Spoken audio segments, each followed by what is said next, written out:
vida en las nubes o para una vida con alitas y aureolas, porque eso no es bíblico. Lo que sí es bíblico es que el Señor dice que va a ser un cielo nuevo y una tierra nueva donde nosotros vamos a estar con Él para siempre.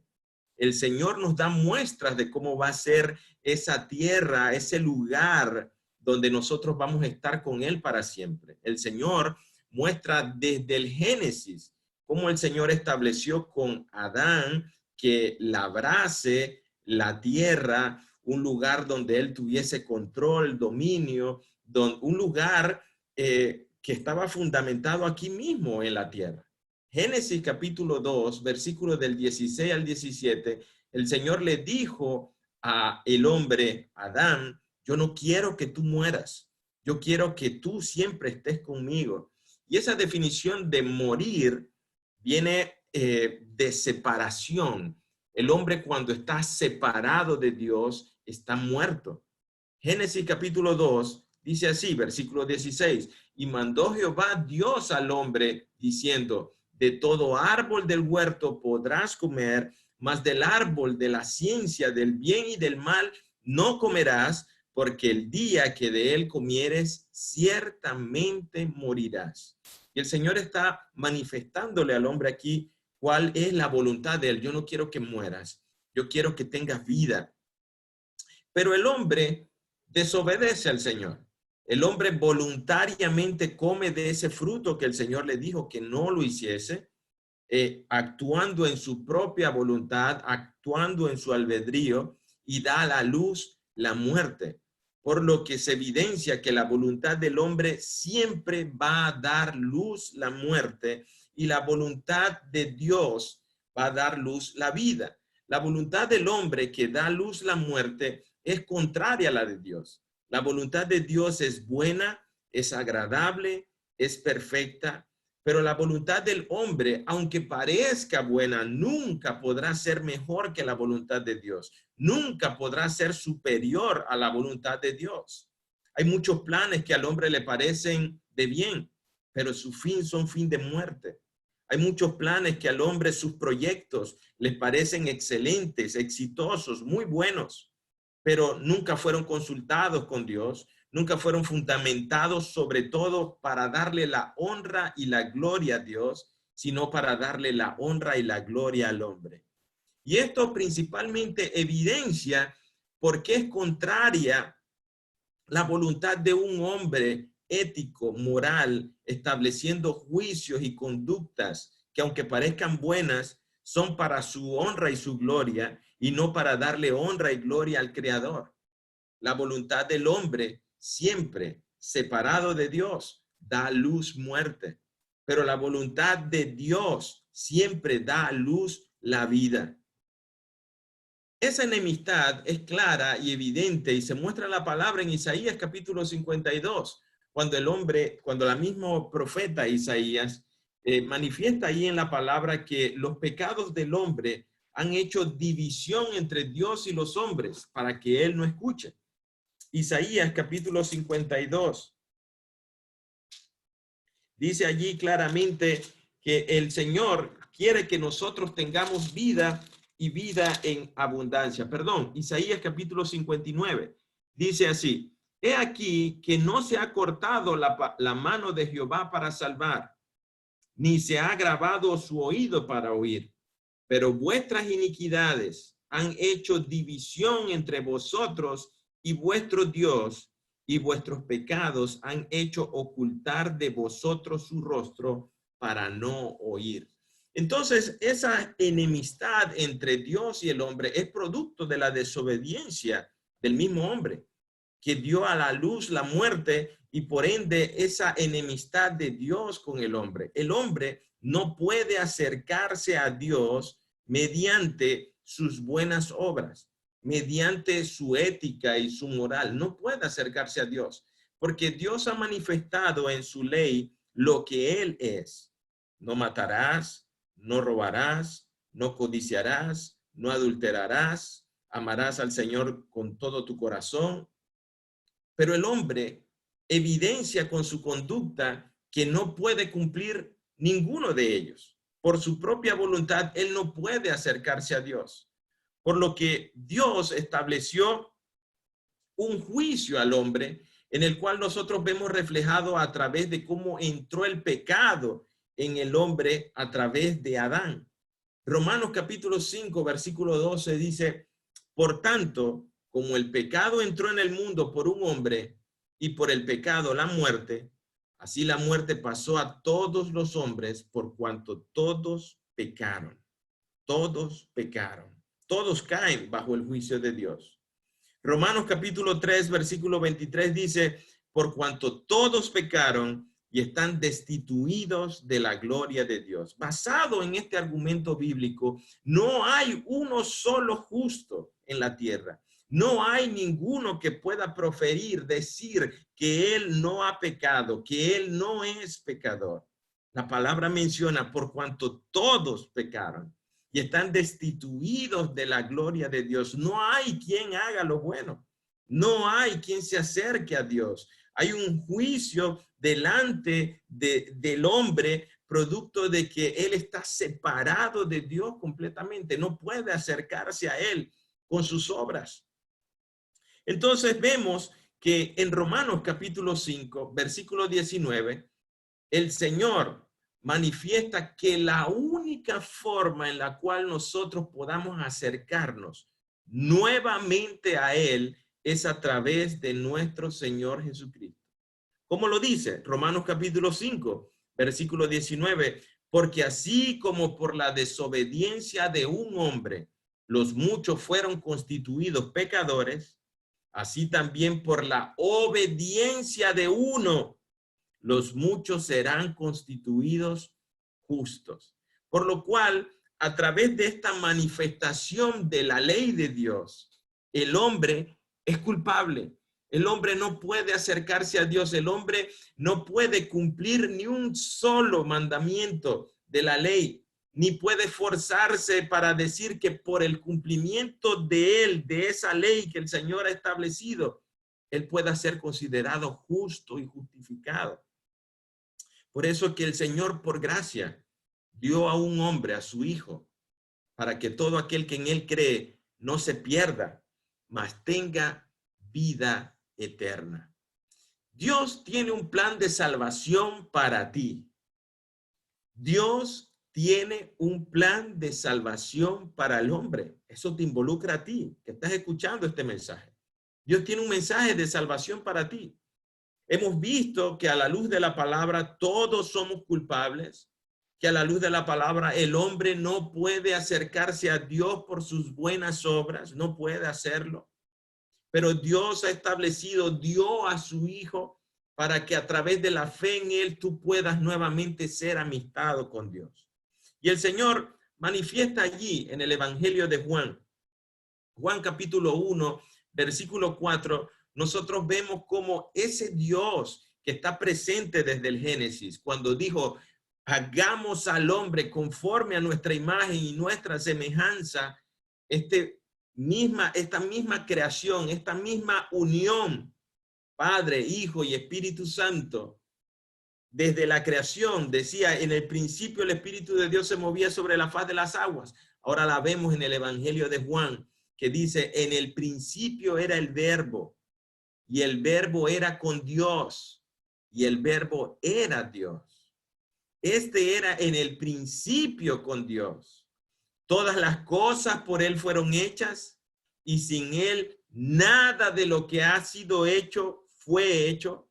En Él estaba la vida, y la vida era la luz de los hombres. ¿Cómo vemos este Verbo desde el principio? Que era con Dios. Este Verbo, que era Dios mismo, ahora vemos en el versículo 14 de este mismo capítulo 1, dice que ese verbo y aquel verbo fue hecho carne y habitó entre nosotros y vimos su gloria, gloria como del unigénito del Padre, lleno de gracia y de verdad. Ese verbo que era Dios mismo se hizo carne para darnos vida, para ofrecerse en sacrificio por nosotros, para que nosotros pudiésemos amistarnos nuevamente con Dios.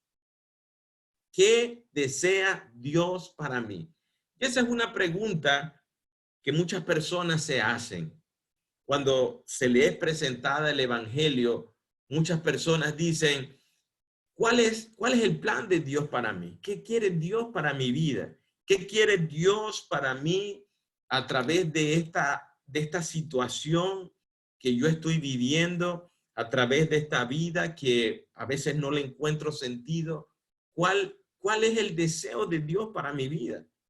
La misma palabra menciona que Dios quiere que tú tengas una vida abundante que empiece aquí y siga por la eternidad.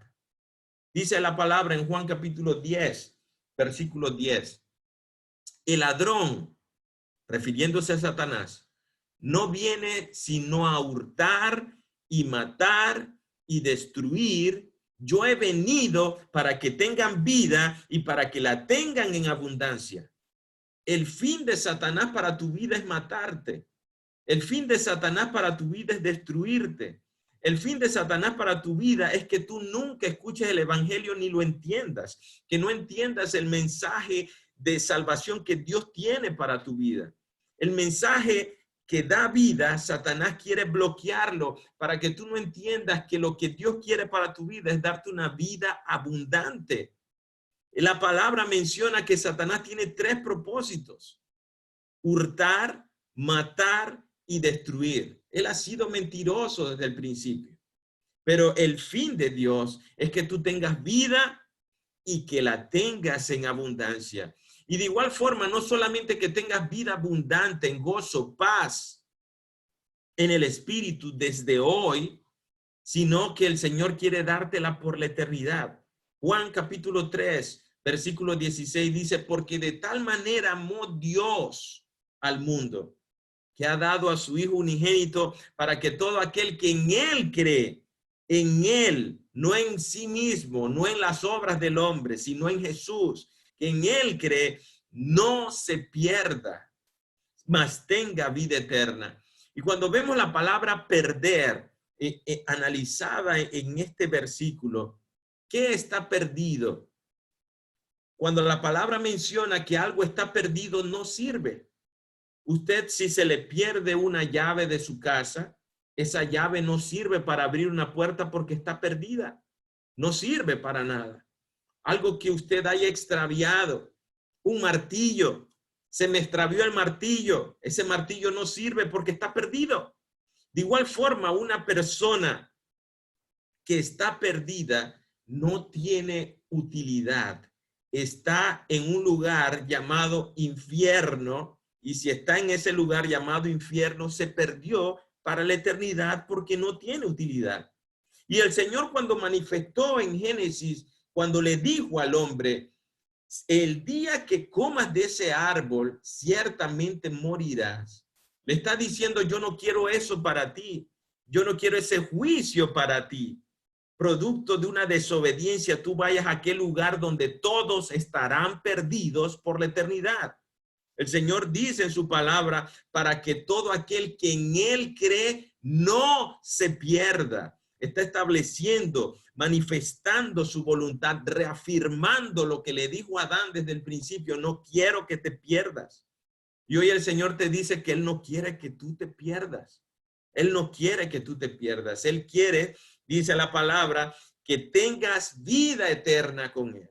Vida eterna con Él, no en ese lugar, sino que tengas vida abundante y que tengas vida eterna a través no de tus obras, sino a través de la fe en Él, en su Hijo. ¿Cuál es nuestro problema? ¿Cuál es el problema que tiene el hombre hoy en día? El problema que tiene el hombre hoy en día es que todos han pecado. Es el pecado. Isaías capítulo 53, versículo 6, dice, todos nosotros nos descarriamos como ovejas, todos. Cada cual se apartó por su camino, mas Jehová cargó en él, en Jesús, el pecado de todos nosotros. Y cuando nosotros analizamos esta situación que ha acontecido, en el cual nuestras vidas han sufrido un parón, un frenazo, en el cual nos hemos dado cuenta que cada quien estaba por su camino, cada quien estaba buscando lo suyo, cada quien estaba pensando en sus planes, cada quien estaba pensando en sus proyectos, cada quien estaba pensando lo que yo voy a hacer. Me estoy educando para lo que yo haré, estoy trabajando para lo que yo tendré, estoy sembrando y metiéndole fuerte a mi trabajo para lo que yo tendré. Pero el Señor dice, pero ¿dónde pasarás tu eternidad? ¿Dónde pasarás la vida eterna que yo te he dado a ti? ¿En el infierno o conmigo? ¿Dónde estarás? Y hoy que nosotros nos vemos en esta situación en donde reflexionamos y confrontamos nuestra vida y decimos, ¿dónde he estado yo sembrando? ¿Dónde he estado yo poniendo mi esfuerzo? ¿Dónde tengo yo mi tesoro? El Señor ahora me muestra que en efecto, cada quien tomó por su camino, todos nos descarriamos, dice la palabra. Pero Romanos capítulo 6 nos dice que Él tiene un regalo para ti, tiene un regalo para mí. La palabra es clara cuando dice, porque la paga del pecado es muerte. Es muerte. La paga del pecado es la muerte. Mas la dádiva de Dios, el regalo de Dios es vida eterna en Cristo Jesús, Señor nuestro. El regalo del Señor para ti es vida eterna en Cristo Jesús, Señor nuestro. Y es que la vida está en Jesús. La vida eterna está en Él. No hay otro que pueda darte salvación. No hay otro que pueda darte vida. No hay otro que pueda darte salud. No hay otro que pueda darte garantía de vida eterna. No hay otro en el cual tú puedas tener seguridad. No hay otro en el cual tú puedas tener esperanza. No hay otro. No hay nada en esta tierra, no hay nada en este mundo, no hay nada en esta situación que estemos pasando que pueda darte seguridad de salvación y vida eterna, sino solo Cristo Jesús. Solo Jesús puede darte esa solución a tu problema. La solución de Dios es clara y se reafirma en la palabra. En Romanos capítulo 5, versículo 1, mas Dios muestra su amor para con nosotros, en que siendo aún pecadores, Cristo murió por nosotros. Él sabía que lo íbamos a rechazar. Él sabía que nosotros no lo íbamos a considerar. Pero Él dice, yo voy a morir por Él, porque yo le amo. Porque a través de este mensaje de salvación, el Señor quiere recordarte lo que Él hizo por ti. Mas Dios muestra su amor para con nosotros en que siendo aún pecadores, Cristo murió por nosotros. Cristo murió por ti para que tú ahora tengas paz para con Él. Romanos capítulo 5, versículo 1 dice, justificados pues por la fe tenemos paz para con Dios por medio de nuestro Señor Jesucristo. Justificados ahora por su gracia, justificados ahora por la fe en Él, justificados no por lo bueno que yo diga ser, justificados por la fe en el único que pudo cumplir la ley, nuestro Señor Jesucristo. Justificado por ese sacrificio que Él hizo en la cruz siendo inocente. Ahora Él nuevamente vuelve a amistar a Dios y al hombre. En Isaías capítulo 59 veíamos que estaban enemistados, que había una separación entre Dios y los hombres por nuestras iniquidades, por nuestros pecados. Pero ahora el Señor nuevamente vuelve a amistar a Dios con el hombre. Esa solución es clara y la vemos evidentemente reflejada en primera carta de Juan capítulo 5, versículo del 10 al 2. El Señor dice en su palabra, el que cree en el Hijo de Dios tiene el testimonio en sí mismo. El que no cree a Dios le ha hecho mentiroso, porque no ha creído en el testimonio de Dios, que Dios ha dado acerca de su Hijo. Y este es el testimonio. ¿Cuál es el testimonio que Dios le ha dado a la humanidad? Que Dios nos ha dado vida eterna y esta vida está en su Hijo. Gloria a Dios. Gloria a Dios. La vida eterna está en su Hijo. Tú que me escuchas, la vida eterna está en su Hijo. La vida eterna está en Jesús. El que tiene al Hijo, tiene la vida. El que no tiene al Hijo de Dios, no tiene la vida. Y cuando nosotros vemos este versículo nos confronta. Este versículo nos confronta. Porque el Señor establece claramente, el Señor no ve lo que ven los ojos de los hombres. El Señor ve el corazón del hombre.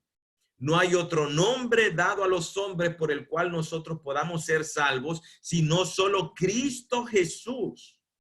Una persona ética, moral, una persona que se jacta de ser buena. Una persona que usted quizás pueda haber conocido y diga, esa persona no le hace mal a nadie. Esa persona, si llegase a morir, yo estoy seguro que él o ella se irían al cielo. Porque es una persona buena. No he conocido que esa persona haya hecho algo malo. Pero ese tipo de pensamiento humanista invalida lo que el Señor ha dado en su palabra, cuando muestra que el único justo, el único bueno por toda la eternidad es nuestro Señor Jesucristo. E invalida de igual forma que dice que el que tiene al Hijo tiene la vida y el que no tiene al Hijo de Dios no tiene la vida. Por lo cual solamente hay dos caminos: aceptar al Señor como Señor y Salvador de tu vida, o morir en tu pecado tratando de decir que tú eres justo por tus buenas obras. El Evangelio de Juan nos muestra cuál es la cláusula para llegar a ser hijo de Dios. Hoy en día, usted escucha muchos comentarios. Usted no puede negarlo. Muchos comentarios acerca de personas que dicen, todos somos hijos de Dios. Todos somos hijos de Dios. Pues déjeme decirle que no todos somos hijos de Dios. Todos somos creación de Dios, criaturas de Dios, eso sí, pero no todos somos hijos de Dios. La palabra es clara en el Evangelio de Juan, capítulo 1, versículo 11 en adelante, dice, a los suyos vino y los suyos no lo recibieron, mas a todos los que le recibieron, a los que creen en su nombre, les dio potestad de ser hechos hijos de Dios. ¿A quiénes les dio potestad Dios de ser hijos de Dios? A los que le recibieron, a los que creen en su nombre. A esos les dio Dios la potestad, el derecho de ser hechos hijos de Dios, los cuales, dice el versículo 13, no son engendrados de sangre, ni de voluntad de carne, ni de voluntad de varón, sino de Dios. Vienen a ser hijos de Dios. Y como dice la palabra que Dios es espíritu, y los que le adoran en espíritu y en verdad es necesario que le adoren, entonces esta persona viene a nacer en su espíritu, viene a nacer nuevamente. Y esta palabra la quería entender Nicodemo, un hombre docto, un hombre conocedor de la palabra, un hombre que vino de noche y se acercó al maestro y le dijo, maestro, ¿qué tengo que hacer para entrar al reino de los cielos? Y el Señor le dijo, te es necesario nacer de nuevo. Y es que todos estamos llamados a nacer de nuevo. Nicodemo no entendía esta palabra porque pensaba en su carne y él pensaba que nuevamente tenía que volver al vientre de su madre y volver a nacer. Pero el Señor estaba hablando de un nacimiento espiritual, un nacimiento en el cual él nuevamente tuviese amistad con Dios, tener comunión en su espíritu con Dios nuevamente. Nacer espiritualmente, nacer en el espíritu. Hoy, muchas personas dicen, profieren y dicen que ellos son hijos de Dios, pero no todos son hijos de Dios. La pregunta que el Señor nos hace hoy es, si tú has aceptado a Jesús como Señor y Salvador de tu vida, si tú te has arrepentido de tus pecados, el Señor te puede hacer nacer de nuevo para que tú vengas a ser hecho hijo de Dios. Es lo que dice la palabra. El que tiene al Hijo tiene la vida, y el que no tiene al Hijo de Dios no tiene la vida. Y se manifiestan muchos argumentos. Argumentos morales, argumentos religiosos, que vamos a ver en la palabra qué dicen al respecto. ¿Cuál es uno de los primeros argumentos que se mencionan? Yo soy una buena persona. Yo no le he hecho mal a nadie. Yo no he matado a nadie. Yo no soy un vulgar, yo no soy un inmoral, yo no soy un adúltero, yo no soy un corrupto. Y usted puede ver en las redes sociales cuántas personas se consideran mucho más justas que las demás en su propia justicia. La palabra dice claramente que por nuestras obras nosotros no podemos ser justificados delante de Él. Efesios capítulo 2, versículos del 8 al 9, nos muestra y dice, porque por gracia sois salvos por medio de la fe, y esto no de vosotros, pues es don de Dios, no por obras, para que nadie se gloríe, para que nadie diga, yo he hecho las mejores obras, merezco ir al cielo. Pero si no te has arrepentido de tus pecados, pero si no has aceptado a Jesús como Señor y Salvador de tu vida, no puede ser salvo. Tito 3:5 nos dice algo más. Nos salvó no por obras de justicia que nosotros hubiéramos hecho, sino por su misericordia, por el lavamiento de la regeneración, por la renovación en el Espíritu Santo. Nos salvó no por obras de justicia que nosotros digamos, yo he hecho buenas cosas, yo no merezco ir a ese lugar de tormento. Yo soy bueno. El Señor dice, no nos salvó por nuestras obras de justicia, sino por su misericordia. Y hay otros argumentos más, argumentos no del carácter moral y ético, sino argumentos del carácter religioso. Religioso hay en todas partes, incluso en la iglesia evangélica pentecostal hay religiosos que quizá no se han dado cuenta que les es necesario nacer de nuevo. Oseas capítulo 6, versículo 6, porque misericordia quiero y no sacrificio, y conocimiento de Dios más que holocaustos. Nos está diciendo el Señor, una persona que no pueda tener misericordia es una persona que no ha nacido de nuevo, porque el amor de Dios no ha sido derramado en su corazón aún. Romanos capítulo 3, versículo 20, llama la atención en cuanto a los vigilantes de la ley, los que dicen, yo me esfuerzo por cumplir la ley. Yo me esfuerzo por velar por cada uno de ellos, por el día de reposo, por hacer esto, por hacer esto, por hacer esto, con el fin de ser salvo. Y el Señor nos muestra en su palabra, en Romanos capítulo 3, versículo 20, ya que por las obras de la ley, ningún ser humano será justificado delante de él. Ningún ser humano. Porque el único que pudo cumplir la ley es nuestro Señor Jesucristo. Porque lo que el Señor ahora demanda de nosotros es que creamos en el único que pudo cumplir lo que Él puso en su ley. El Señor ahora manifiesta en su palabra que por la fe en el único que sí pudo, ahora somos justificados y el amor de Dios se puede derramar en nuestro corazón para amar, que es el cumplimiento de la ley. Ningún ser humano será justificado delante de Él por medio de las obras de la ley. No, porque somos justificados delante de Él por la fe en nuestro Señor Jesucristo. ¿Qué debo hacer? Es la pregunta. ¿Qué debemos nosotros hacer? Reconocer que el nuevo nacimiento es una obra de Dios. Nosotros no nos hacemos hijos de Dios por nuestra propia voluntad.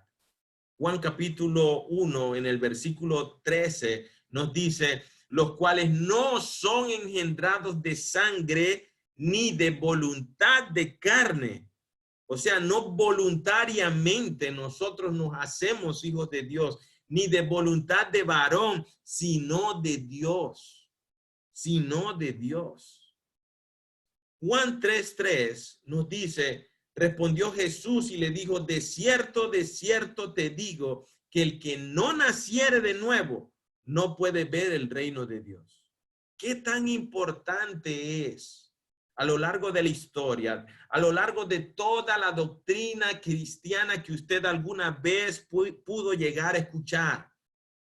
Otros que se vieron sometidos a la falsa doctrina de la prosperidad, en la cual se le instaba a sembrar para tener mucha cosecha, en el cual se le instaba a ofrendar con el tal de tener muchos beneficios, con el fin de comprar el favor de Dios. Otros que fueron quizás sometidos a las declaraciones y decláralo y obténlo. Pero hoy el Señor nos dice en su palabra que si no has nacido de nuevo, no puedes tener parte con Él. Oh, cuánto se ha obviado esto en muchas predicaciones. Cuánto se ha obviado esto en muchos mensajes, en el cual hoy muchas personas viven engañadas, pensando que tienen a Dios agarrado de la mano, pero no se han arrepentido de sus pecados ni sus delitos, pero no han aceptado al Señor en su corazón.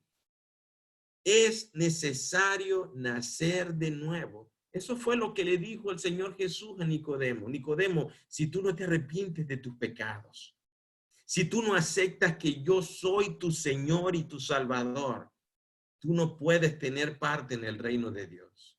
Y hoy el Señor nos dice, nos confronta, que nos arrepintamos de corazón de nuestros pecados, que vengamos a Él para que Él nos haga nacer de nuevo. El Señor demanda de nosotros que nos hagamos una evaluación a nosotros, una evaluación propia, que solamente el Espíritu Santo puede llegarte a redarguir en tu corazón. El Espíritu Santo te muestra la verdad. El Espíritu Santo te convence de pecado, de justicia, de juicio. Ese arrepentimiento es claro. Hay una similitud en cuanto a una semejanza, y les puedo contar un testimonio de lo que pasó conmigo para explicar esto. En una ocasión, en un lugar, ya siendo muy de noche, yo me disponía a viajar a tal sitio en tren. Pero resulta ser que me monté en el tren equivocado. Me monté en el tren equivocado siendo ya de noche. Y cuando iba en un lugar donde no se hablaba español, en un lugar donde todo se veía oscuro, yo me di cuenta que iba en el tren equivocado. Y haciendo la similitud con la persona que se hace una autoevaluación, el Espíritu Santo te muestra que vas en el tren equivocado. Y lo primero que viene a mí es un dolor, un susto. Digo, wow, me acabo de dar cuenta que voy a la dirección contraria. Me acabo de dar cuenta que voy a un lugar que no es el lugar a donde quiero ir. Y el Espíritu Santo de igual forma hoy te confronta y te puede estar mostrando que llevas tu vida a un lugar a donde no quieres ir y a donde el Señor te dice, a ese lugar yo no quiero que tú vayas. Yo quiero que vayas a la otra dirección. Hay dos opciones. Primeramente, te acabas de dar cuenta que vas en la dirección contraria, pues tienes que tomar una decisión. Tienes que tomar una decisión de bajarte del tren. Así como la decisión que tomé yo de bajarme en la próxima parada para bajarme de ese tren. Muchas personas hoy saben que van en el tren equivocado, en la dirección contraria, en la dirección a la cual no deban ir. Han sentido susto dentro de sí, pero dice, en fin, vamos a ver a dónde me lleva este tren. Pero lo cierto es que si el Señor hoy te está mostrando que ese tren va en una dirección contraria, una dirección en la cual tú no debas ir, debes tomar una decisión hoy. Debes tomar una decisión de bajarte del tren y subirte en el tren que lleva a la dirección correcta. Segunda carta a los Corintios, capítulo 13, versículo 5, dice, examinaos a vosotros mismos si estáis en la fe, probaos a vosotros mismos, o no os conocéis a vosotros mismos que Jesucristo está en vosotros, a menos que estéis reprobados. Es una pregunta que el Señor nos hace, nos confronta, nos dice, examínate, examínate, ¿eres tú hijo de Dios? El Espíritu da testimonio a tu espíritu de que eres hijo de Dios. Si no sientes esto, hermano, hoy es una buena ocasión, amigo, es una buena ocasión en el cual tú puedes entregarle tu vida al Señor Jesús. Romanos capítulo 8, versículos 9, dice, mas vosotros no vivís según la carne, sino según el Espíritu, si es que el Espíritu de Dios mora en vosotros.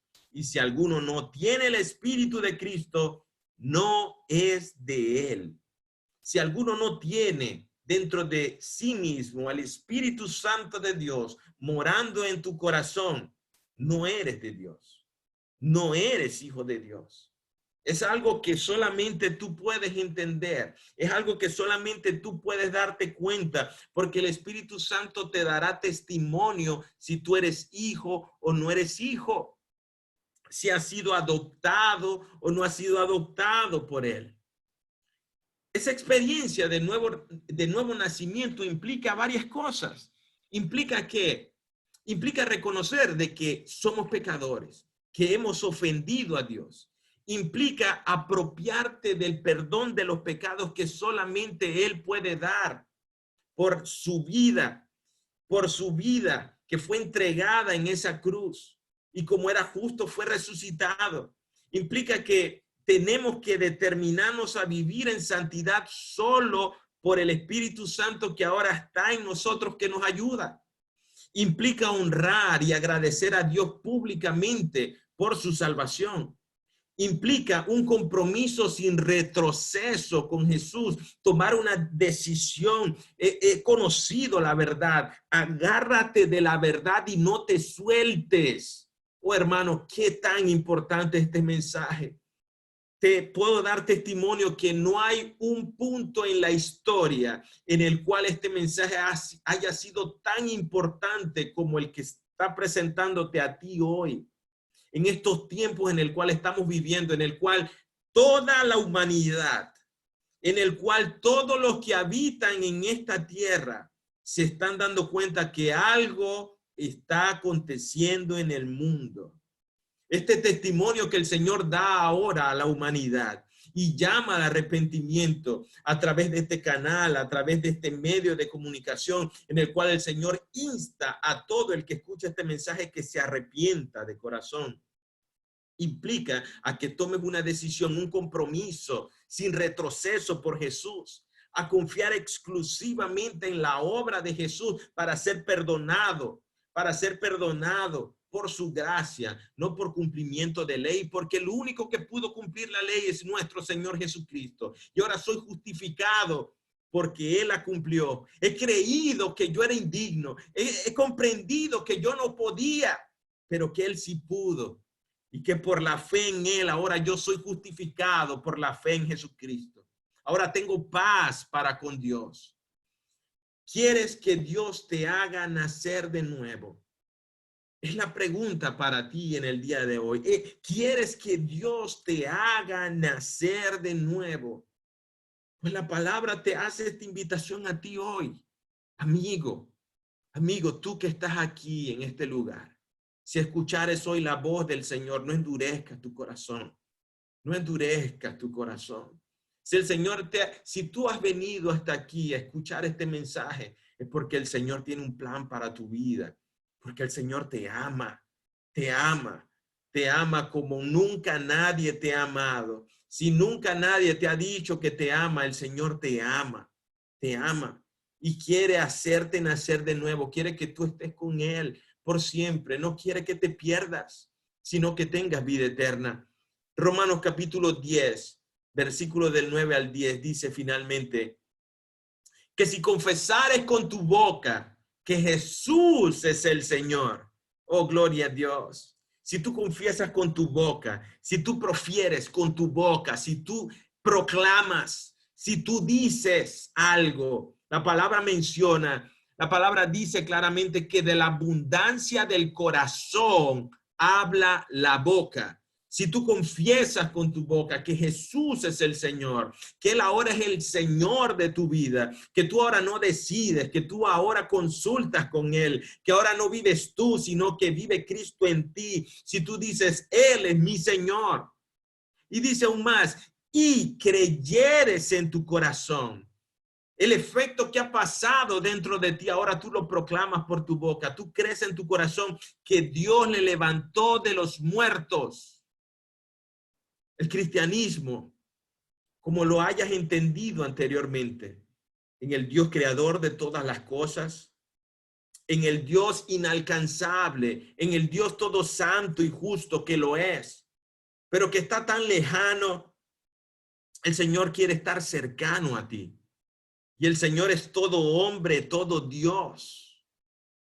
Y la base del cristianismo se sustenta en la fe, en creer que un hombre se levantó de entre los muertos. Un hombre se levantó de entre los muertos. Jesús se levantó de entre los muertos. Jesús vive. Y por cuanto Él vive, vosotros también viviréis. La palabra dice, si confesares con tu boca que Jesús es el Señor y creyeres en tu corazón que Dios le levantó de los muertos, serás salvo. ¿Serás salvo de qué? Serás salvo de la muerte. Serás salvo de perderte eternamente en el infierno. Serás salvo de eso. Del fin que el Señor no quiere que vayas. De la dirección en la cual el Señor no quiere que vayas. Sino que tú tengas vida eterna. Porque con el corazón se cree para justicia, pero con la boca se confiesa para salvación. Esta invitación, hermano, amigo, tú que estás aquí, amiga, o invitado, tú que estás aquí, el Señor puede hacerte nacer de nuevo hoy. ¿Quieres tú nacer de nuevo hoy? ¿Quieres tú ser hijo de Dios? ¿Quieres tú que Él haga esa obra en ti? Inclina tu rostro y cierra tus ojos y repite conmigo. Oh Padre, yo me arrepiento de mis pecados. O siéntelo en tu corazón. Padre, yo me arrepiento de mis pecados. Perdóname. Perdóname. Hoy yo quiero sentir ese dolor por haberte ofendido. Oh Espíritu Santo, ministra ese corazón, esa vida. Repite conmigo. Yo te acepto en mi corazón. Yo confieso que tú eres el Señor. Padre, hazme nacer de nuevo. Yo quiero tener esa vida que tú has prometido darme. O yo creo que tú levantaste a Jesús de entre los muertos. O escribe mi nombre en el libro de la vida y ayúdame a vivir para ti en el nombre de Jesús. Oh Padre, yo te doy gracias. Yo te doy gracias, Señor, por esta obra maravillosa que tú haces. Por esta obra maravillosa, Señor, que tú haces en medio de los hermanos, en medio de los amigos, de los que han aceptado esta palabra de salvación, este evangelio de salvación. Oh Padre, en el nombre poderoso de Jesús, yo te doy gracias, Señor, porque solamente tú lo sabes, lo que ha pasado en el corazón de cada uno de ellos, pero yo te doy gracias. Yo te doy gracias desde ahora, Señor. Oh Padre, porque si tú los has traído hasta aquí, Señor, 52 puntos de conexión, que pueden ser, Señor, más de 60 personas, Señor, congregadas aquí, escuchando el mensaje de salvación. Son 60 almas, Señor, para ti, entregadas para ti, Señor, que tú, Señor, no quieres que se pierdan, sino que tengan vida eterna. Oh Padre, en el nombre poderoso de Jesús hay vida. Señor, en cada uno de ellos hay vida, tú lo prometiste. Cree en mí y yo te resucitaré en el día postrero. En el nombre poderoso de Jesús, oh Padre. Oh Padre, yo sé, Padre, que quizás pueda haber necesidades en sus hogares, pero esta necesidad que no había sido suplida, Señor, era la más importante. Buscad primeramente el reino de Dios y su justicia, y todo lo demás vendrá por añadidura. Oh Padre, da esa seguridad en los corazones, esa seguridad de salvación. Oh Padre, esa llenura de tu espíritu, Señor, ese gozo, esa paz, Señor, que nadie puede dar, que solamente puedes dar tú. En el nombre poderoso de Jesús, yo te doy gracias. Gracias, Señor, por esa obra que tú has hecho en medio de nosotros. en el nombre de Jesús. Amén. Gloria a Dios. El Señor es bueno, el Señor es santo, el Señor es fiel y para siempre es su misericordia. Doy gracias al Señor por esta palabra que nos ha dado. El Señor nos sigue ministrando. Yo los insto, hermano. Nosotros no sabemos hasta cuándo vamos a estar en esta situación, pero tenemos una promesa grande, una promesa que no tiene error. La promesa que el Señor nos ha dado es que no he visto justo desamparado, ni su descendencia que mendigue pan. Que el Señor ha prometido suplirte, ha prometido darte. Cree en Él. No hay puerta que Él no abra. Tú toca y el Señor va a abrir. El Señor va a abrir. El Señor es un padre que vela por sus hijos. Él no ha prometido hacerte millonario. Él ha prometido no te hará falta nada. No te hará falta pan.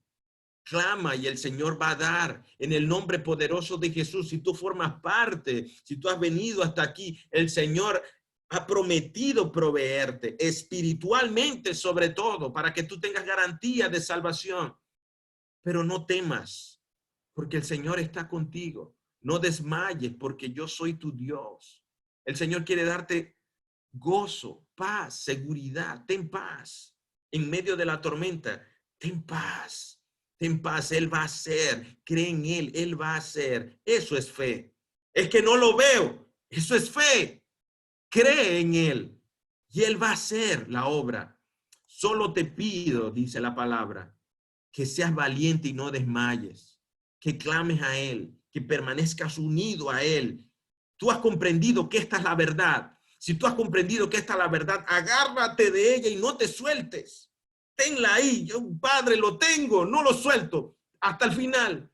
Te tengo, Señor. No sé hasta cuándo suene la trompeta, pero yo estoy agarrado. Ahí no me suelto. Yo creo en ti. Tú eres la verdad. Y manténgase en eso, en fe, y el Señor va a hacer la obra en usted cada día. Gloria a Dios. El Señor es bueno. Hay unos anuncios. Queremos anunciar.